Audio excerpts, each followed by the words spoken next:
మనకున్న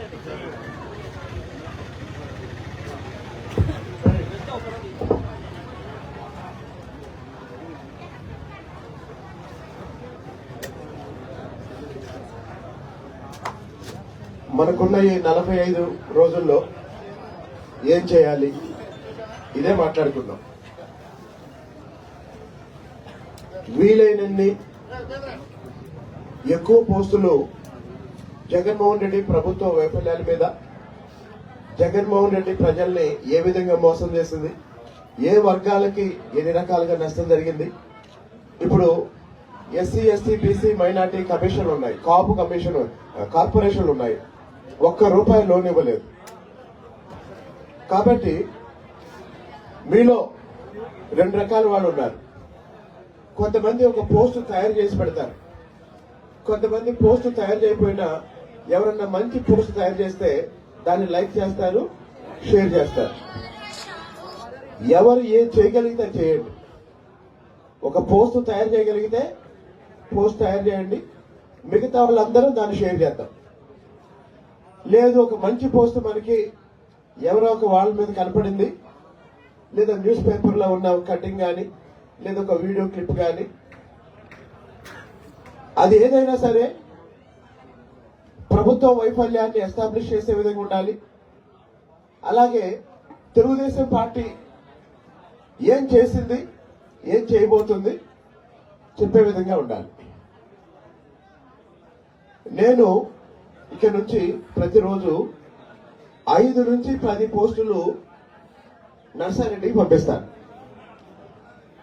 దాన్ని ఏ గ్రూపుల ద్వారా మీకు పంపించాలో నర్సారెడ్డి గారు ఫాలో అవుతారు.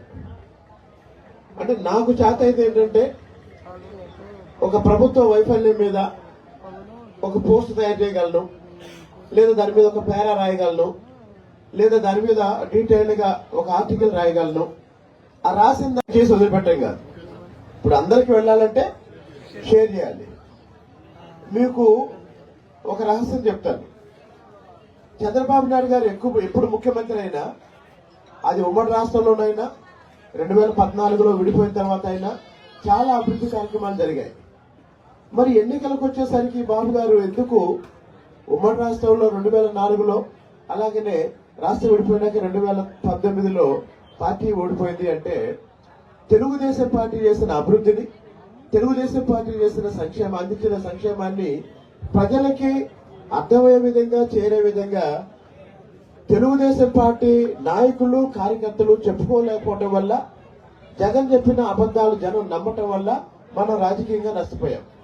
కాబట్టి ఇప్పుడు నేను తిరువూరులో ఉదయం వార్డుల్లో తిరుగుతున్నప్పుడు ఎక్కడికి వెళ్ళినా ఆ రోడ్డు తెలుగుదేశం పార్టీ ఉన్నప్పుడే వేశారు, ఆ బోరు తెలుగుదేశం పార్టీ ఉన్నప్పుడే వేశారు, ఆ లైటింగ్ తెలుగుదేశం పార్టీ ఉన్నప్పుడే వేశారు.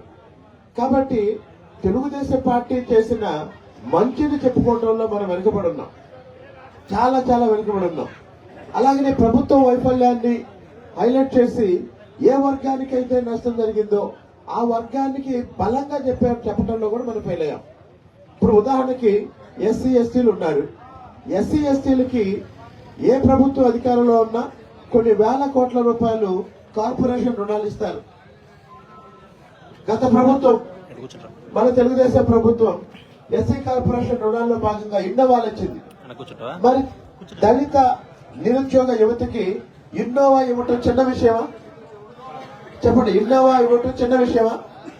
మరి గత ప్రభుత్వం ఇన్నోవాలు ఇచ్చింది, మరి జగన్మోహన్ రెడ్డి అసలు ఏమి ఇవ్వలేదు. మరి ఇప్పుడు దళితుల్లో ఎస్సీలు, ఎస్టీలు, బీసీలు, మైనార్టీలు, కాపుల్లో కూడా, ఎందుకంటే వీళ్ళందరికీ కార్పొరేషన్లు ఉన్నాయి. ఆ కార్పొరేషన్ ద్వారా గత ప్రభుత్వంలో కొన్ని వేల కోట్ల రూపాయలు స్వయం ఉపాధికి రుణాలు ఇచ్చారు. మరి ఈ కార్పొరేషన్లన్నీ నిర్వీర్యం అయిపోయినాయి, ₹1 ఇవ్వటం లేదు. మరి ఎందుకు ఆయా వర్గాల ప్రజల్లో జగన్మోహన్ రెడ్డి మీద రావాల్సిన తిరుగుబాటు కనిపించట్లేదు? ఎందుకు అంటే, ఒకటి వాళ్ళల్లో వచ్చినప్పుడు తీసుకున్నారు, రానప్పుడు కాముకున్నారు, అంతే తప్ప రాకపోవటం వల్ల ఎంత నష్టం జరిగింది, ఇచ్చినప్పుడు ఎంత లాభం జరిగింది, ఇచ్చినప్పుడు ఎంతమందికి ఆర్థికంగా అభివృద్ధి జరిగింది అనేది మనం చెప్పాలి. మనం చెప్పకపోవటం వల్ల ఏమైంది, ఇప్పుడు ఇస్తే తీసుకుంటారు, లేకపోతే పోరాటం లేదు. కాబట్టి ప్రభుత్వ వైఫల్యాల మీద ఈ 40 రోజులు ఎక్కువ దృష్టి పెడదాం. అలాగే మన మేనిఫెస్టో నిన్న బీసీ డిక్లరేషన్ వచ్చింది.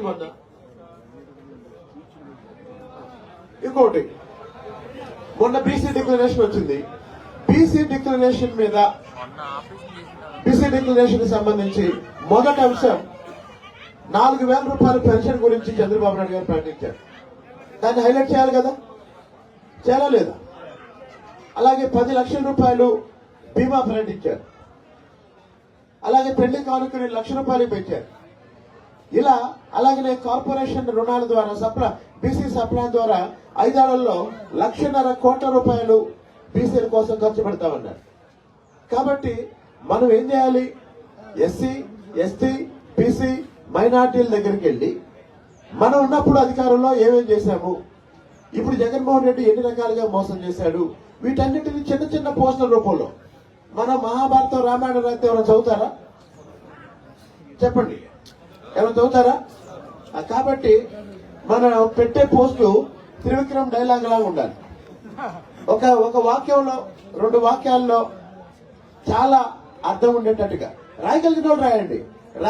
రాయలేని వాళ్ళు ఏం చేస్తాం? షేర్ చేస్తాం. రాయగలిగిన వాళ్ళు రాస్తాం, రాయలేని వాళ్ళు షేర్ చేస్తాం. అది కాబట్టి ఈరోజు యాక్చువల్గా ఈ చిన్న షెడ్యూల్లో, నా షెడ్యూల్లో వేరే కార్యక్రమాలు ఉండి చాలా ఎక్టిక్గా ఉండి కూడా కొత్తగా అధ్యక్షుడైన తర్వాత నర్సారెడ్డి గారు చాలా చాలా చాలా తపనతో ఈ కార్యక్రమాన్ని ఏర్పాటు చేశారు. కాబట్టి గుర్తుపెట్టుకోండి. రెండో విషయం, మనందరికీ ఐటీడీపీ గ్రూపులు ఉన్నాయి. ITDP Tiruvuru, ITDP Gampalagudem, ITDP Visanapeta గ్రూపులు ఉన్నాయి. ఒక విషాదం ఏంటంటే అసలు మనకు సంబంధం లేని విషయాలు మన గ్రూపుల్లో ఎందుకు పోస్ట్ చేస్తున్నారు? తిరువూరు మన పోస్టుల్లో 99% తిరువూరుకు సంబంధించి ఏం పెడితే మనకు 10 ఓట్లు వస్తాయి, ఏం పెడితే వైసీపీకి 10 ఓట్లు తగ్గుతాయి. ఇదే పాయింట్ మీద పనిచేయాలి. రామ్ గోపాల్ వరకు తిరుమూరు వస్తానన్నాడంట. దాన్ని షేర్ చేసింది ఎవరంటే మనోళ్ళు. చెప్పండి, ఇప్పుడు రామ్ గోపాల్ వర్మకి మనం పబ్లిసిటీ ఇవాళ లేకపోతే ఎక్కడో మహబూబ్ నగర్ లో యాక్సిడెంట్ జరిగింది, దాన్ని తీసుకొచ్చి తిరువురు గ్రూపుల్లో ఎందుకు పోస్ట్ చేస్తారు? 2 బైకులు ఢీకొని 2 యువకులకు గాయాలు. మందేమన్నా 24 గంటల ఛానలా? తిరువూరు ఐటీడీపీ అంటే మనం పెట్టే పోస్ట్ వల్ల మనకు 1 ఓటన్నా రావాలి, మన ప్రత్యర్థికి 1 ఓటన్నా పోవాలి. ఇది నుంచి ఒకటే లక్ష్యం. మనలో ఎవరు మంచి పోస్ట్ పెట్టినా దాన్ని షేర్ చేయటం. ఇప్పుడు నా ఫేస్బుక్ అకౌంట్ లో నాకు 37,000 మంది ఫాలోవర్స్ ఉన్నారు.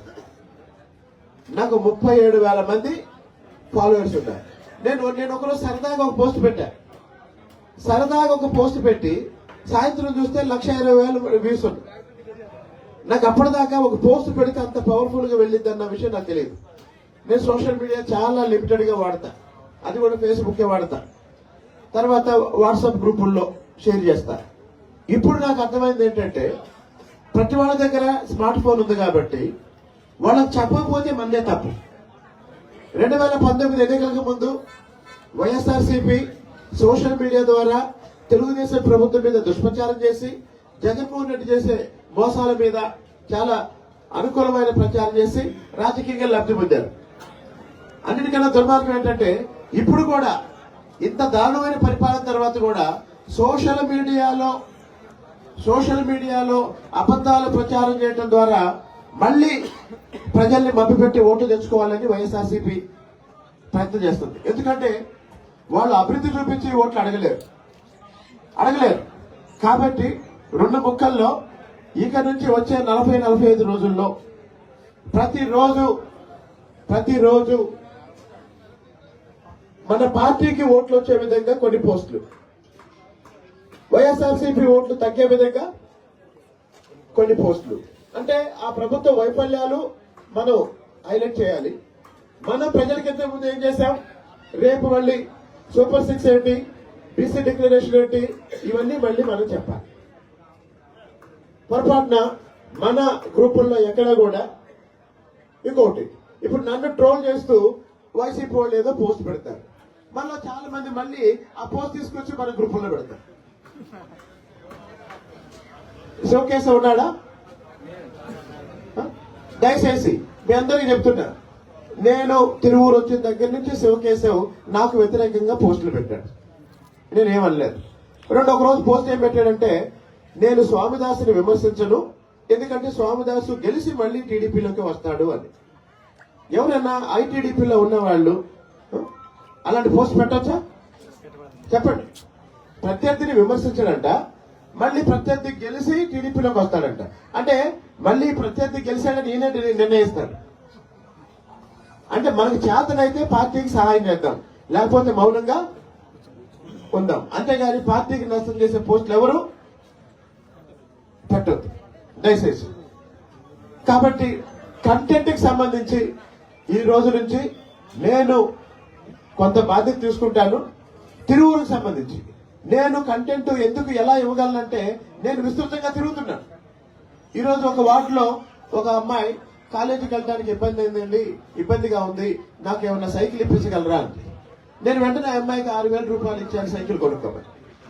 2 రోజుల క్రితం మా ఆవిడ ఏ కొండూరు మండలంలో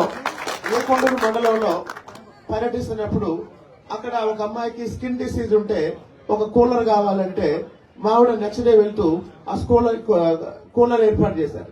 అంటే మనం చేస్తున్నాయే కదా, ఇవేమన్నా అబద్ధాలా? మనం చేస్తున్నాయే కదా. మొన్న నేను అక్కడ డ్రైనేజ్ లో కూర్చున్నాను. వాస్తవానికి డ్రైనేజ్ ఉందంటే సరే నేను మళ్ళీ వస్తాను తర్వాత మాట్లాడతాను అని చెప్పి వెళ్తారు. కానీ నేను అక్కడ కూర్చున్న తర్వాత అక్కడ సచివాలయం నుంచి సంబంధిత శానిటరీ ఆఫీసర్ ఆమె వచ్చారు, ఆమె ఎక్స్ప్లెనేషన్ ఇచ్చారు. తర్వాత మున్సిపల్ కమిషనర్ ఫోన్ చేశారు, దాన్ని వెంటనే క్లీన్ చేస్తామని చెప్పారు. అంటే ఒక సమస్యని హైలైట్ చేసి దాన్ని మనం పరిష్కరించినప్పుడు మరి ఆ ప్రాంత ప్రజల నుంచి మనకి మద్దతు రావాలి కదా. అంటే ఆ మద్దతు కూడా దాన్ని హైలైట్ చేసి తెచ్చుకోవాల్సిన బాధ్యత కూడా మందే. కాబట్టి నా పాలసీ ఏంటంటే మంచి పనులు చేద్దాం, దాన్ని జనానికి రీచ్ అయ్యే విధంగా మీరు చేయండి. ఇంకొకటే కంటెంట్ మీరు ఏదో ఎత్తుకోవాల్సిన లేదు, ఆయన స్పీచే ఒక కంటెంట్ ఎప్పుడు కూడా. అటువంటి అభ్యర్థి మీకు వచ్చారు, అటువంటి వ్యక్తి అడుగుజాడలో క్రమశిక్షణగా వెళ్ళాలని మీ భవిష్యత్తు ఆయన చూస్తారు. మీకు ఇందాక మీరు ఉన్నారో లేదో స్పీచ్ మీరు ఒక కుటుంబ విషయంతో తను చేయబోయే విషయం చెప్పాడు. కాబట్టి ఇటువంటి కంటెంట్ చాలు మీకు. ఇట్లన్నిటికీ మన సైకిల్ ఇచ్చాడు. రేపు పొద్దున్న అమ్మాయి దగ్గరికి వెళ్ళండి, ఒక షార్ట్ తీయండి.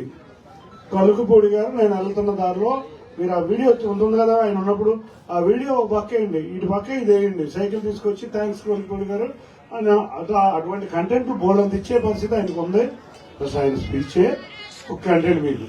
ఇటువంటి అన్ని ఆయన స్పీచ్ మీరు కంపల్సరీ ఆ వీడియోలు కానీ అవన్నీ ఫాలో చేయించండి. మొన్న ఆర్యవైశ్య సంఘం మీటింగ్ నేను చూస్తున్నా, దాన్ని ఎన్ని రీల్స్ కట్ చేయొచ్చు అంటే అన్ని రీల్స్ కట్ చేయొచ్చు. ఒక్క మాట చెప్పాడు, ఆర్యవైశ్యులు మీ శక్తి మీకు తెలీదు, కానీ దాన్ని ఎక్స్ప్లెయిన్ చేసుకుంటూ వచ్చాడు. అటువంటి ఎన్నో కంటెంట్ ఆ రోజు స్పీచ్ లో ఉంది. మీరు ఏనండి ఇంటే ఎక్కడ రీల్ కట్ చేయొచ్చు, 15 సెకండ్ల రీల్ ఎక్కడ కట్ చేయొచ్చు అనేది మీకు ఐడియా వస్తుంది. రోజు అటువంటి ఇన్స్పిరేషన్ స్పీచెస్ మీకు వస్తున్నాయి. తప్పకుండా మీకు అదృష్టం ఆయన రావడం. మేము చెప్పేది ఏమన్నా మేమేం మాట్లాడలేము. చక్కటి ఇన్స్పిరేషన్ స్పీచెస్ ఉన్నాయి. కాబట్టి జాగ్రత్తగా. ఇంకొకటి, ఐటీడీపీ వ్యక్తులు మీరు కొట్లాడుకోవద్దు, గ్రూపులు కట్టొద్దు. మనం గెలిపించాల్సింది ఇక్కడ చంద్రబాబు నాయుడు గారు పంపించిన అభ్యర్థిని. ఈ ఎదుటోడు గెలిచి వస్తాం తీసుకున్నాం నుండి లాగిపెట్టి కొడతాను. ఎవడో మాట్లాడేది అసలు అంటే ఎదుటి వైసీపీ వాడిని గెలిపించి తెచ్చుకుంటామా? అది మనకు అవసరమా? ఇన్ని రోజులు పడ్డ బాధలు మనకు తెలియదా? ఇటువంటి పెద్ద పోస్టులు పెడితే మాత్రం ఎవరినైనా కూడా క్షమించం. ఇప్పుడు దాకా తప్పులు జరిగితే జరగండొచ్చు, ఇప్పుడు దాకా గ్రూపులు ఉంటే ఉండొచ్చు. గ్రూపులు వద్దు. ఎలక్షన్ సమయం తప్పకుండా ఒకటి ఏదన్నా ఇబ్బంది ఉంటే వచ్చి మాట్లాడండి, లేదు బయటకు వెళ్ళండి. అంతేగాని ఇటువంటి పిచ్చి పోస్టులు అన్ని పెట్టద్దు. క్లియర్ గా సంబంధించిన పోస్టులే పెట్టండి. ఆడెవడో ఇది చేశాడు, ఈడెవడో ఇది చేశాడు అనే పోస్టులు రావడానికే లేదు. మీరు చక్కగా క్రమశిక్షణగా వ్యవహరించండి. మీ సంగతి ఏంటో ఆయన చూసుకుంటారు. ఎందుకంటే మీ భవిష్యత్తు ఏంటో ఆయనకు అర్థమవుతుంది. మీరు పెట్టే ప్రతి పోస్టు ఆయన చూస్తాడు. కాబట్టి మీరు క్రమశిక్షణ గల తెలుగుదేశం నాయకులు, కార్యకర్తలు ఎట్లా ఉంటారో ఐటీడీపీ కూడా అంత క్రమశిక్షణగా ఉండాలి. తిరువూరు నియోజకవర్గంలో ఒక రోల్ మోడల్ సెట్ అవ్వాలని మీ అందరినీ కోరుకుంటూ థ్యాంక్ యూ.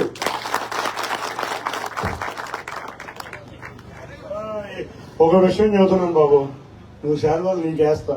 మొన్న కూడా చెప్పా నీకు, మనకి బొకేలు శాలువాలు తగ్గించండి. మీ ఉత్సాహం కాదు అట్లా. ఎందుకంటే మనం పద్దాకి ఇది చేసుకుంటాం కన్నా ఎవరన్నా ఇటువంటిది ఏదైనా పేదవాడికి ఏదైనా చేయండి. Thank you.